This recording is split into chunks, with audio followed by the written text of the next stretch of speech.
Salam izləyicilər, bugün sizinlə Quantifiers testinin izahına baxacağıq. Baxaq birinci suala. Birinci sualda deyir ki, choose a correct variant, düzgün variantı seçin. Burada Airtel yazılıb. Biz bilirik ki, Airtel sayılmayan tək isimlərlə işlənir. Və burada birdə yazıb ki, time vaxt və vaxt sayılmadığına görə biz biri götürə bilərik. Çünki bizdən də elə sayılmayanları istəyir. İkini götürə bilmərik. Çünki children uşaqlar deməkdir. Cəmdə də götürə bilmərik. Üçdə də sugar, qənd deməkdir. Götürə bilərik. Çünki sayılmır. 4-də coffee sayılmır, götürə bilərik. 5-də girls S-nə görə götürmürük və bottles butulkalar S-nə görə götürmürük. Cavabımız 1, 3, 4 və A variantı olur. Doğru variantımız. 2-də FU var. FU bildiyimiz kimi sayılan cəm simlərlə işlənir və burada 1-i götürə bilmərik. Çünki cheese burada sayılmır. 2-də houses, evlər. Bunu biz götürə bilərik. S-nə görə 3-ü money götürə bilmərik, sayılmır. 4-də cars götürə bilərik. S-nə görə 5-də hobbies, S-nə görə götürə bilərik və water su sayılmadığına görə götürə bilmərik. Burada 2, 4 və 5. 2, 4, 5 bizim doğru variantımızdır, B variantı. Sonra yazıb Airtel. Airtel sayılmayan tək isimlərlə işlənir dedik və burada 1 ola bilər, 4 ola bilər və gold ola bilər. Niyə o birisilər olmadı? Sondakı S-ləri cəmliklərin bildirir onların. Ona görə olmadı. 6-da da polis elə həmişə cəmdə olan isim olduğuna görə biz onu götürmədik. Cavabımız 1, 3 və 4-dür. Onları saya bilmirik. Ona görə 1, 3 və 4. 1, 3, 4 A variantıdır. Doğru cavabımız many yazıb. Many bildiyimiz kimi çox-çoxlu deməkdir. Sayılan cəm isimlərlə işlənir və burada money olmayacaq. Çünki sayılmır. People cəmdədir, kökündən dəyişir olacaq. Time vaxt olmayacaq.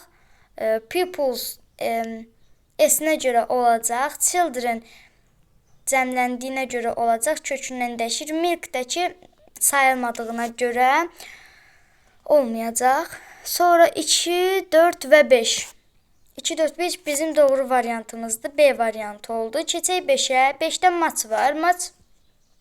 Match da bildiyimiz kimi çox-çoxlu deməkdir. Sayılmayan tək isimlərlə işlənir. Many-dən fərqli olaraq. Sayılmayan tək isimlərlə işlənir. Məsələn, burada juice meyvə şirəsi olacaq. Çünki sayılmır və tək isimdir. Burada song səslər olmayacaq. Sayılır. Music. Burada music sayılmır, götürürük. Və news xəbər götürürük. Sayılmır. Cups fincanlar S-nə görə götürmürük və 6-da children cəm olduğuna görə götürmürük. Cavabımız burada oldu 1, 3 və 4. 1, 3, 4 bizim A variantımız. Doğru variantımızdır. 6-da biz mübtədanı axtarmalıyıq. Burada cümlə deyəcək. Students baxırıq cəmlənib. Cəmlə nə verməliyik? Biz bilirik ki, match dedik burada match. Sayılmayan tək isimlərlə işləndiyi üçün A-nı çıxıram və həmçinin Airtel-da sayılmayan tək isimlərlə işləndiyinə görə mən C variantını da çıxıram və burada cəm olduğuna görə biz many-ni götürürük. Many-dəki bildiyimiz kimi çox-çoxlu deməkdir və sayılan cəm isimlərlə işlənir. Ona görə B variantı bizim doğru variantımızdır. Keçək 7-yə.